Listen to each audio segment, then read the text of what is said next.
Electronic Arts is the latest major game company to announce that it will be skipping the press conference portion of E3, instead opting to double down on its only play event, the weekend before E3 itself. It's a move that, like Sony's before it, seems to lean into a community-first approach to hyping up upcoming projects, and one that comes as E3's impact is being called into question.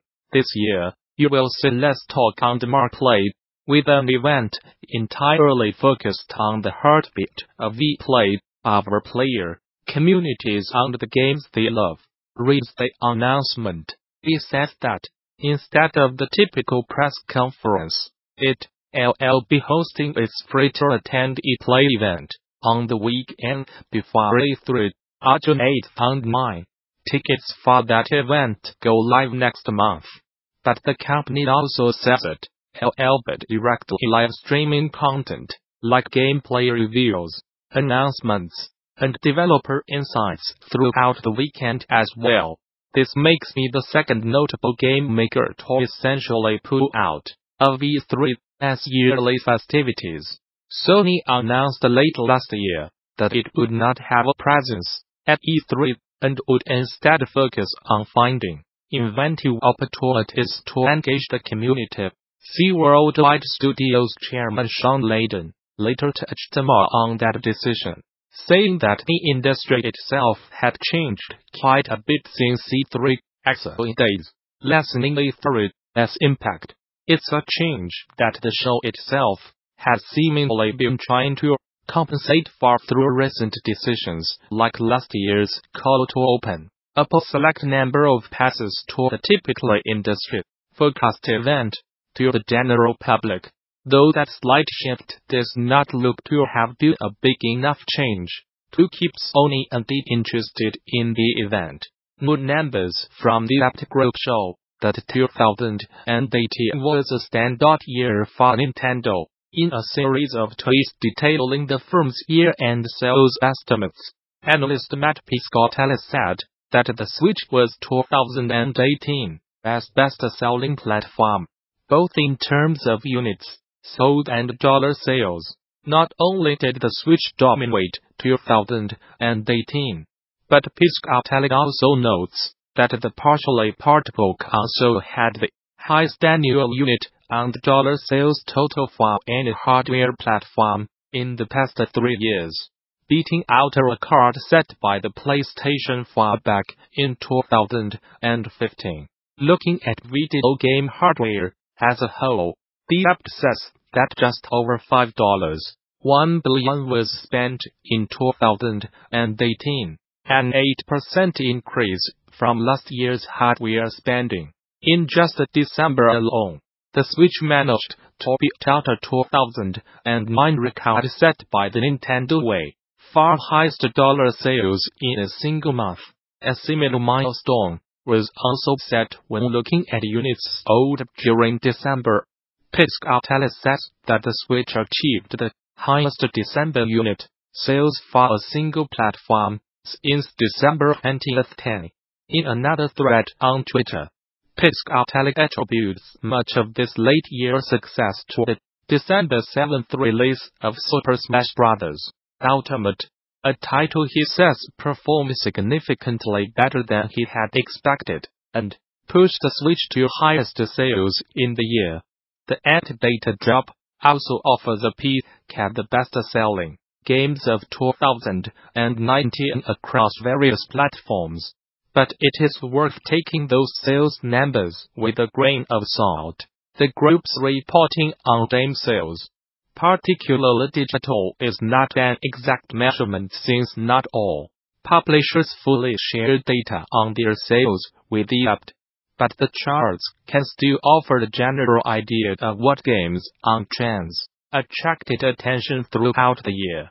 For 2018, the Apt records a grand total of $16.7 billion spent across video game hardware, software, and accessories, the best-selling game of 2018 across all platforms. In terms of dollar sales, not units sold, was Rockstar Games' Red Dead Redemption 2. Though it is worth noting that 11 entries on that top 20 games list are missing sales data from either digital or PC digital sales, including runner-up Call of Duty, Black Ops 5, Super Smash Bros. Ultimate, the best-selling game for the month of December, also reached number 5 on that roundup of 2018 as best-selling games, despite the fact that none of its digital sales were counted. More data on those best-selling games can be found in PC Catalog's full thread. VR ownership for Steam users nearly doubled in 2018, at least according to a collection of the monthly Steam hardware and software reports released by Valve at the end of each month.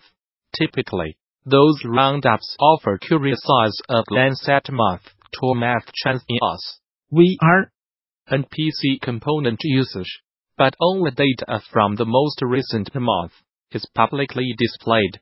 Uploader, however, kept track of the monthly results for virtual reality headsets and crunched the numbers to find that, across all VR brands, the percent of Steam users that used a VR headset nearly doubled in 2018.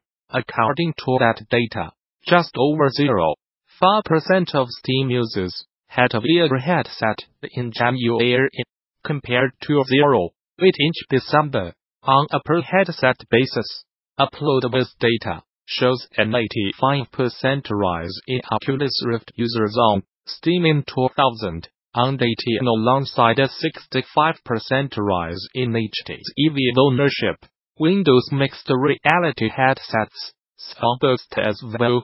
At the beginning of the year, the platform did not have enough users to register on the monthly survey. At the close of 2018, 0.7% of Steam users had picked up a Windows mixed reality headset. However, it is worth noting that this data comes with a few caveats. The hardware survey, of course, only offers percentages, so it's difficult to put actual numbers to that growth. But for comparison's sake, Steam now has as many VR users as it does people running Linux as their operating system. Additionally, participation in the survey requires Steam users to opt in, meaning that the sample slice here does not include every single user on Steam. But even taken with a grain of salt, the collective maths of data offer an interesting look at how VR fared during last year. When the going gets tough, it's easy to spit platitudes. But what do you actually do? At DD 2017, Clutch Play Games, Amy Davis, took to the stage TOEXPLORADUST a special talk aimed at helping producers work through the process of managing seemingly unmanageable game dev projects. She outlined an SPC at FICMINDSET for producers that can help one be successful when faced with managing a seemingly impossible project, and shared some survival tips to keep you focused when everything seems to be going sideways. Her talk was pragmatic, engaging, and filled with useful tidbits.